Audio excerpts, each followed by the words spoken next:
अभिषेक झा, जब देश को, पाकिस्तान को करना था एक्सपोज, हम यहां पर आपस में ही घमासान मचा रहे हैं। ये क्या तस्वीर दिखा रहे हैं हम राजनीति की? बहुत बुरी तस्वीर है और राजनीतिक तस्वीर है।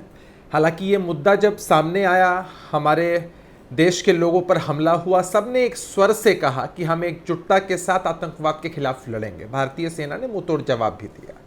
अब ये जरूरी है कि पाकिस्तान के विभत्स चेहरे को देश ही नहीं दुनिया के सामने उजागर किया जाए, उसकी पोल खोली जाए, इसलिए एक डेलीगेशन जाना चाहिए। अब हमें लगता है कि कांग्रेस पार्टी के लोगों को सचमुच इसी बात की चिंता है कि कांग्रेस के सांसद जा रहे हैं या कांग्रेस में जो सांसद हैं वो जा रहे हैं। ये बहस का विषय बन गया। ये दुर्भाग्यपूर्ण है। अरे भाई, जा रहे हैं, भारत की सरकार तय कर रही है। और अब जाहिर सी बात है कि अगर प्रस्ताव मांगा गया, प्रस्ताव दिया गया और इन लोगों ने कुछ नाम सुझाए, उससे इतर भी अगर लोगों को चुन लिया गया तो है तो भाई सांसद ही। मतलब मैं वैसे ही जानना चाह रहा हूं अपनी जानकारी के लिए अभिषेक, तब वो चुन करके आए हैं। जेडीयू से, सुनिए ना, जेडीयू से नाम मांगा जाए, आपके कार्यकारी अध्यक्ष जा रहे हैं संजय झा, पर जेडीयू, कुछ साल पहले की जेडीयू की बात करते हैं जब वो 2-3 खेमे बने हुए थे, आरसीपी सिंह भी थे, लल्लन भी थे, सब गुटबाजी हो रही थी ना। अब उसमें आप जो नाम भेजे हैं उससे उलट सरकार किसी और नाम को तय कर दे तो फिर पार्टी से पूछने का मतलब क्या रह गया और आपकी स्वायत्ता कहां रह गई? फिर तो सरकार ही तय करेगी, जो सरकार कहे वही सही। सबसे पहले तो उदाहरण चूंकि एक समान नहीं है, इसलिए मैं स्पष्ट कर दूं कि हमारी पार्टी का नाम ही है जनता दल यूनाइटेड। और नीतीश जी के नेतृत्व में पूरी पार्टी यूनाइटेड रहती है। पार्टी से इतर कोई जाते हैं तो उनको बाहर का रास्ता देखना पड़ता है। अब यहां चले आते संदीप जी, हैं तो कांग्रेस पार्टी के सांसद, इसको नाहक विषय क्यों बनाना है? चारों के चारों नाम खारिज कर दिए, चारों के चारों नाम खारिज कर दिए। इतना बड़ा है। अब संदीप जी, जब हम पॉलिटिकल सिनेरियो में कहीं सिफारिश करते हैं किसी अधिकारी के पास या किसी के भी पास, तो वो रिक्वेस्ट होती है, वो कोई कमांड नहीं होता, ऑर्डर नहीं होता है। कांग्रेस पार्टी से जब नाम मांगे गए तो ये कोई ऐसा नहीं था कि कांग्रेस पार्टी जो ऑर्डर पास कर देगी, इनको लेकर जाओ, ये सबसे कॉम्पिटेंट है, या हमारे खिलाफ नहीं जाएंगे, ये देश की तारीफ करेंगे, कांग्रेस की तारीफ करेंगे, राहुल जी ये बात का बतंगड़ नहीं बनाया जा रहा, तारीफ करेंगे, तभी इनको लेकर कांग्रेस वाले ये कोई मतलब कमजोर नाम थे कि आनंद शर्मा चले जाएं, गौरव गोगोई चले जाए, ये देखिए इन नामों को भेज दिया जाता। ये खामखां की कल है, ये घमासान घर में करने का क्या मतलब? पाकिस्तान उसके होश फाख्ता हो रखे हैं, उसकी बात से खिल रही होंगी कि ये देखिए फिर मौका दे दिया थोड़ा सांस लेने का।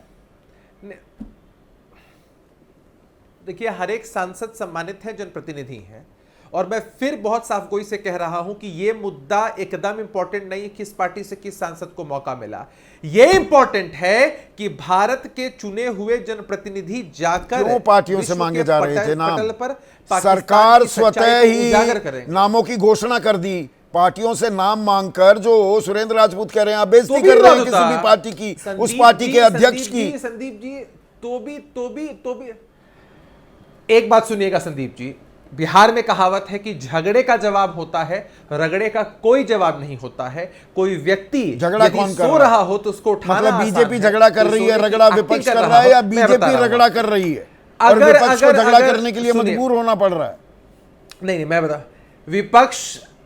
कोई झगड़ा नहीं कर रहा है, सिर्फ विपक्ष रगड़ा कर रहा है।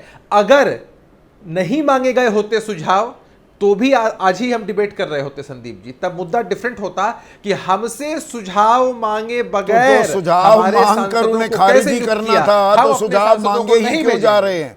फिर ये कौन सी सर्वदलीय प्रतिनिधि मंडल है? पर आशुतोष, एक सेकंड, आशुतोष, ये बात का बतंगड़ बनाया जा रहा है क्या? तिल का ताड़, ये तो बड़ी आसानी से मसला सुलझ सकता था। हमें जब एकजुटता दिखानी है, हम नाहक ही क्यों ब्रीदिंग स्पेस दे रहे हैं पाकिस्तान को? देखिए संदीप, ये मेरा बहुत साफ तौर पर मानना है कि ये सरकार का प्रेरोगेटिव था, डेलीगेशन भेजना चाहती थी, डेलीगेशन में कौन होगा सरकार चुन सकती थी। लेकिन अगर आपने किसी पार्टी से नाम मांगे हैं तो ये जेंटलमैन्स कमिटमेंट है कि आप उसको ऑनर करिए, नहीं तो मांगिए मत। आप मांग भी रहे हैं और उसके बाद आप उनके ऊपर तमाम तरीके के आरोप भी लगा रहे हैं। आपने बिल्कुल सही कहा, अगर तरुण गोगोई पाकिस्तान परस्त है तो अरेस्ट करिए, उनको जेल में डाल दिए उनको। एग्जैक्टली। और ये अगर अगर नासिर हुसैन अगर है तो जेल में डालिए। कहीं तरुण गोगोई के बहाने ये भी तो सवाल खड़ा हो सकता है, आप असम का अपमान तो नहीं कर रहे हैं? आप नासिर हुसैन के बहाने क्या आप कर्नाटक का अपमान तो नहीं कर रहे हैं? क्या आप राजा वडिंग के बहाने क्या पंजाब का अपमान तो नहीं कर रहे हैं? क्या ये जो लोग नेता है, अगर ये देश प्रेमी नहीं है, अगर ये पाकिस्तान परस्त हैं, तो आप क्यों नहीं कार्रवाई करते? लेकिन हमारे देश की राजनीति इतनी घटिया, इतनी निकृष्ट, इतनी कुत्सित हो चुकी है कि आप एक काम सलीके से नहीं कर सकते। जो डेवलपमेंट इस वक्त हिंदुस्तान के अंदर हो रहा है डेलीगेशन को लेके, पूरी दुनिया पर यहाँ पर ये पिछला सवाल लीजिए, हमारे एक दर्शक हैं आशुतोष कौशल, वो बिल्कुल एक पलट तस्वीर के रूप में सवाल भी पूछ रहे हैं। उनका सवाल ये है कि कांग्रेस को उसकी टाइमिंग जो है, ये सवाल लाइए ना पीसीआर, इतना टाइम क्यों लगाते हैं आप? कांग्रेस को राजनीति करनी ही नहीं आती, कब कहां और क्या बोलना है पता ही नहीं रहता। ये कांग्रेस पर भी एक अपने आप में एक टीका है क्या, एक टिप्पणी है क्या? अब मैं इस पे इनका जवाब क्या दूं, लेकिन शायद इनको मालूम नहीं है कि मध्य प्रदेश के उप मुख्यमंत्री ने क्या बोला है कि भारत की सेना प्रधानमंत्री नरेंद्र मोदी को नतमस्तक है। भारतीय जनता पार्टी के दूसरे नेता विजय शाह जो कर्नल सोफिया के बारे में क्या कह रहे हैं। तो जब इस तरीके का टैलेंट हमारे देश के अंदर उपलब्ध है, जो खुलेआम कहता हो उप मुख्यमंत्री के पद पर बैठे हुए हैं कि भारतीय सेना प्रधानमंत्री नरेंद्र मोदी के आगे नतमस्तक है, आप क्या कहेंगे? ये ऐसे टैलेंट बहुत सारे हर पार्टी के अंदर मैं बुनियादी सवाल ये कह रहा हूं कि आप दक्षिण अफ्रीका जाके आप किसको कन्विंस करना चाहते हो? वाशिंगटन जाके किसको कन्विंस करना चाहते हो, जब अपने ही देश के अंदर आप जूता पैजार चल रही है इस वक्त?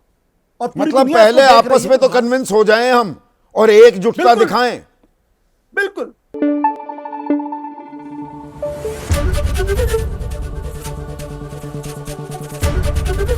एबीपी न्यूज आपको रखे आगे।